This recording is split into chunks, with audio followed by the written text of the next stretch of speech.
Isaiah 29 presents some difficulty for those trying to compare it to Nephi's use of it in 2 Nephi chapter 27. Nephi uses chapter 29 as a basis for his own prophecy about Zion in the last days. But Isaiah is speaking to the city where David dwelt, or Jerusalem. But then a little later, he applies all this to Mount Zion. In my opinion, this chapter applies both to the city where David dwelt, Jerusalem, and to the city where a latter-day David will dwell, in Zion, the New Jerusalem. There are three versions of at least parts of chapter 29. There's the Bible version, there's Joseph Smith's translation of the first 8 verses, and then, of course, there's Nephi's account, which, again, serves as the basis for a vision he receives for the covenant people in the last days. Let's look at verse 1. Woe to Ariel, the city where David dwelt. Add ye year to year, let them kill sacrifices. Ariel is an unusual name. It's found only here in the Bible, and its meaning appears to be altar hearth, the place where sacrifices were burned at the temple. Verse 1 concludes with, Add ye year to year, let them kill sacrifices. A better rendition might be, Though you add year to year, and the feast days recur in succession, then the Lord says, Yet I will distress Ariel, and there shall be heaviness and sorrow. For thus hath the Lord said unto me, It shall be unto Ariel. In other words, God is saying, So shall it be unto Ariel, that she shall be as a hearth, or as a fireplace. As the passage continues into verse 3, God appears displeased with the city. He says, It shall be unto Ariel that the Lord will camp against her round about, and will lay siege against her with a mount, and I will raise forts against her. God appears to be angry with these people. To lay a siege with a mount is to build a ramp against the outer wall so an invader can climb up and enter the city. Not a good thing. And then the Lord condemns the city again, and she, Ariel, shall be brought down, and shall speak out of the ground, and her speech shall be as one that hath a familiar spirit out of the ground, and her speech shall whisper out of the dust. In other words, these people shall speak from their graves.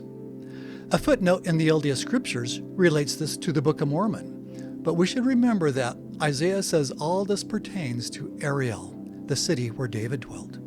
In fact, he uses that name 4 times to make it clear. So who are these people who whisper out of the dust? Let's keep reading. But first, if you think things are confusing now, just wait. Isaiah does a U-turn here that could give us whiplash. Moreover, the multitude of her strangers shall be like small dust, and the multitude of the terrible ones shall be as chaff that passeth away. Yea, it shall be at an instant suddenly. Isaiah is saying that the multitude of her strangers, meaning her enemies, shall be as dust, as chaff that blows away, and it'll happen suddenly. So, which is it? Is God angry or pleased with Ariel? Is he punishing or protecting this city of David?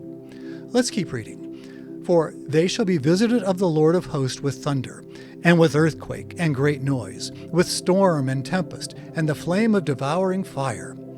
As we will see, this is clearly referring to Ariel's enemies. And the multitude of all the nations that fight against Ariel, even all that fight against her and her munition, and that distress her, shall be as a dream of a night vision. Yea, it shall be unto them even as unto a hungry man who dreameth, and behold, he eateth, but he awaketh, and his soul is empty. Or like unto a thirsty man who dreameth, and behold, he drinketh, but he awaketh, and behold, he is faint, and his soul hath appetite. Yea, even so shall the multitude of all the nations be that fight against Mount Zion. So, first we learned that Ariel will be distressed. Then we learned that she will be protected.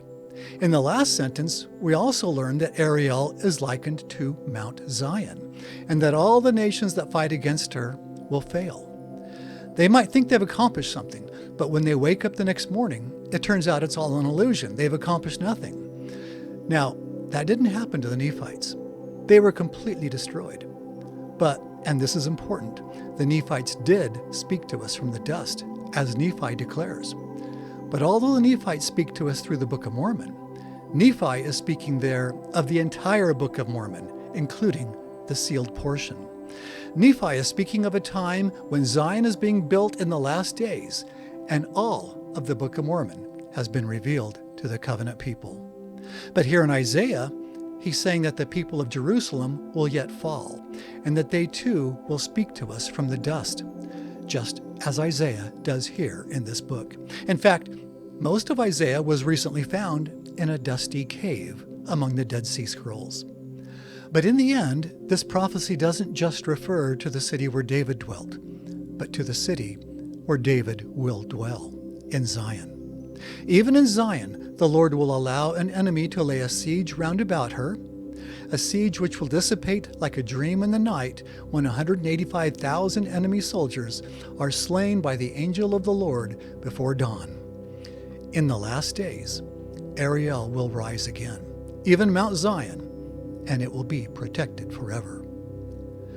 There's a reason why the Lord commanded us to search the words of Isaiah diligently, because that's the only way we'll understand it. Next time, we'll continue with chapter 29, verses 9 through 12, in which both Isaiah and Nephi, in their own ways, reveal great truths about the restoration that has happened and the restoration still to come.